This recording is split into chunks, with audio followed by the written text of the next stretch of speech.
Youngsters हैं जो नाराज़ होते हैं, इनसे नफरत करते हैं, उनसे भी यही रिक्वेस्ट करते हैं आप पेशेंस रखो, हम लोग इनको जेलों में भिजवाएंगे। अभी हमें देश की जनता को उठना पड़ेगा। उनके सामने या तो जो नेपाल में हुआ है वो रास्ता है। मोदी जी भले ही प्रधानमंत्री के पद पे बैठे हैं, वो हैं ईवीएम के ही सीएम पीएम।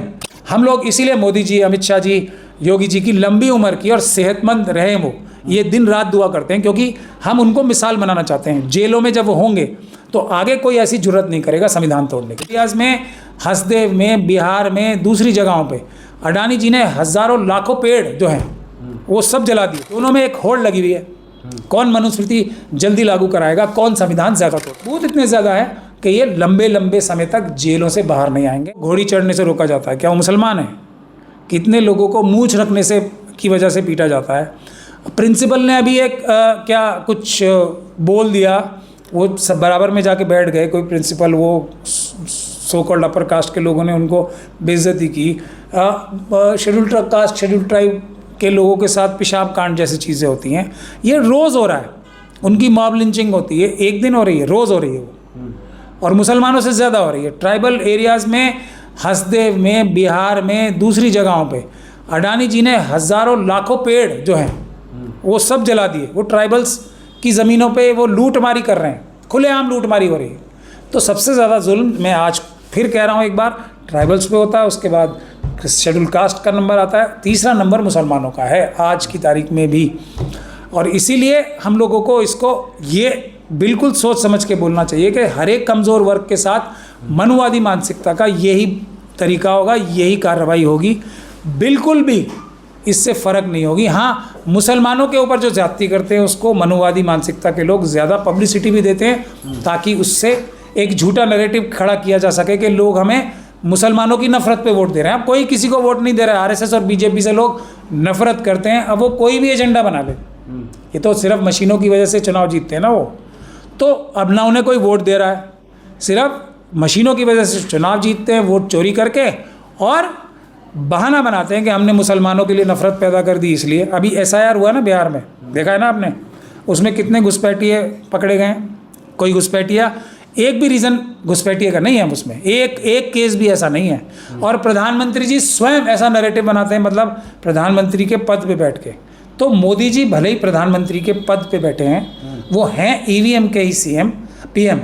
अगर वो जनता के पीएम होते, जनता द्वारा चुने गए पीएम होते, तो वो कानून और संविधान की रक्षा करने जैसी बातें करते, अभी तोड़ने जैसी बातें करते हैं। वही हाल योगी जी का है। अब दोनों में एक होड़ लगी हुई है, कौन मनुस्मृति जल्दी लागू कराएगा, कौन संविधान ज़्यादा तोड़ेगा। अब उस होड़ में आप देख ही रहे हैं, दोनों एक दूसरे का बड़े कड़ी टक्कर दे रहे हैं। अभी आप कह रहे थे कि योगी आदित्यनाथ खुलेआम कानून की धज्जियां उड़ा रहे हैं, सुप्रीम कोर्ट की अवहेलना कर रहे हैं। आपको लगता है कि राष्ट्रपति को इसमें हस्तक्षेप करना चाहिए, उनको अपने पद से हटाना चाहिए, जिस तरह की भाषा बोले, जिससे कि वो कार्रवाई कर रहे हैं लगातार? देखिए, राष्ट्रपति साहिबा को और उनकी सबसे पहली जिम्मेदारी, सबसे प्रथम जिम्मेदारी मैं आपको फिर कहूँगा, हसदेव के ट्राइबल्स के लिए, मणिपुर के ट्राइबल्स के लिए, ट्राइबल हैं वो, उड़ीसा के ट्राइबल्स के लिए, वहाँ क्या अत्याचार हो रहा है ये मनुवादी मानसिकता के गुजराती बिजनेसमैन द्वारा। अब जब वो उसमें कुछ करने में नहीं अपने आप को समर्थ पा रहे हैं, ट्राइबल्स उनकी तरफ टकटकी बांध के देख रहे हैं, जब वो उनकी मदद नहीं कर पा रही। सोनम वांगचुक साहब कौन है? ट्राइबल है ना वो भी, तो उनके साथ उनका क्या है? वो तो चाइना के साथ सीना तान के खड़े हैं, चाइना की फ़ौज के सामने। उनको नहीं बचाया जब तक उन्होंने, उनके ऊपर मतलब नेशनल सिक्योरिटी एक्ट लगा दिया। तो बुनियादी बात यह है, अभी हमें देश की जनता को उठना पड़ेगा। सुप्रीम कोर्ट की आपने बात की थी, 4 सुप्रीम कोर्ट के जजेस खुद कह चुके हैं 2018 में ही प्रेस कॉन्फ्रेंस करके, जो सिटिंग जजेस थे, कि हमारे ऊपर दबाव है। ये हालात हैं, जनता को उठना पड़ेगा संवैधानिक रूप से, कानूनी रूप से, पीसफुल प्रोटेस्ट के माध्यम से, और सभी संस्थानों को ये हौसला देना पड़ेगा। सुप्रीम कोर्ट हो, इलेक्शन कमीशन हो, ईडी हो, सीबीआई हो, सीवीसी हो, कोई सभी संस्थानों को, जनता को खड़े होकर हौसला देना पड़ेगा कि आप डरो नहीं आरएसएस और बीजेपी वालों से, हम आपके साथ खड़े। जब वो थोड़ा भी न्याय से काम करने लगेंगे तो ये आरएसएस के लोग एक के बाद एक, बड़े लीडर से लेकर छोटे लीडर तक, सब कानूनी रूप से जेलों में जाएंगे। यही उनके पास 2 रास्ते हैं आरएसएस के लोगों के पास। मैं बहुत बार इस बात को रिपीट कर चुका हूँ, या तो वो आएँ, अपने गुनाहों को कबूल करें, और ये लूट मार और जो ये देश को लूटा मारी कर रहे हैं वो बंद करें, वरना उनके सामने या तो जो नेपाल में हुआ है वो रास्ता है, या फिर हम जैसे लोग जो रास्ता इख्तियार करना चाहते हैं इनके खिलाफ मुकदमे चला के लंबे समय के लिए इन्हें जेलों में डालने का काम करें, लेकिन पूरी तरीके से निष्पक्ष इनके खिलाफ इन्वेस्टिगेशन हो, उसके बाद निष्पक्ष तरीके से इनके ऊपर मुकदमे चले। मगर सबूत इतने ज़्यादा है कि ये लंबे लंबे समय तक जेलों से बाहर नहीं आएंगे।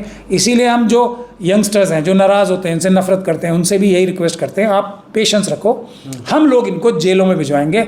हम लोग इसीलिए मोदी जी, अमित शाह जी, योगी जी की लंबी उम्र की और सेहतमंद रहें वो, ये दिन रात दुआ करते हैं, क्योंकि हम उनको मिसाल बनाना चाहते हैं। जेलों में जब वो होंगे तो आगे कोई ऐसी जुर्रत नहीं करेगा संविधान तोड़ने की। तो योगी जी जाएंगे जी? बिल्कुल 100%, में कोई शक नहीं है। जो वो अब बोल रहे हैं, ये जितनी भी वीडियो बन रही है ना, यही उनके खिलाफ सबसे बड़ा सबूत होंगी जब समय आएगा, जब कानून और संविधान के हिसाब से कानूनी कार्रवाई होगी। तो ये सारी चीज़ें जो वो आज बोल रहे हैं, ये उनके खिलाफ सबसे पुख्ता सबूत होंगे जिससे वो बच नहीं पाएंगे। ऐसा मेरा एक छोटा सा ओपिनियन है, जितनी भी मेरी समझ है वकील की हैसियत से।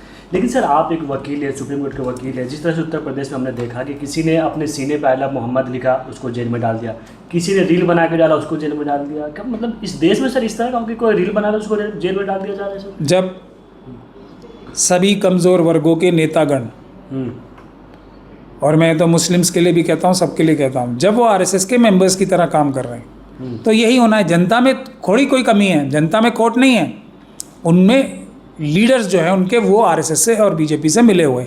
ये प्रॉब्लम है। जिस दिन ये प्रॉब्लम दूर हो गई, हमारी 50% प्रॉब्लम दूर हो जाएगी। देश जो है करप्शन 50% ख़त्म हो जाएगी अगर हम कमज़ोर वर्ग के लीडर्स, कमज़ोर वर्ग जितने भी हैं ना, वो अपनी पॉलिटिकल लीडरशिप बदल दें, अपनी रिलीजियस जो कि धार्मिक या मजहबी रहनुमाई है उसको बदल दें, और अपने जो पॉलिटिकल लीडर्स हैं उनको बदल दें। तो मेरे ख्याल से इस देश की 50% प्रॉब्लम्स तो रातों रात दूर हो जाएंगी, क्योंकि जनता अपने आप इलाज करना जानती है सबका, पीसफुल संवैधानिक तरीक़ों से।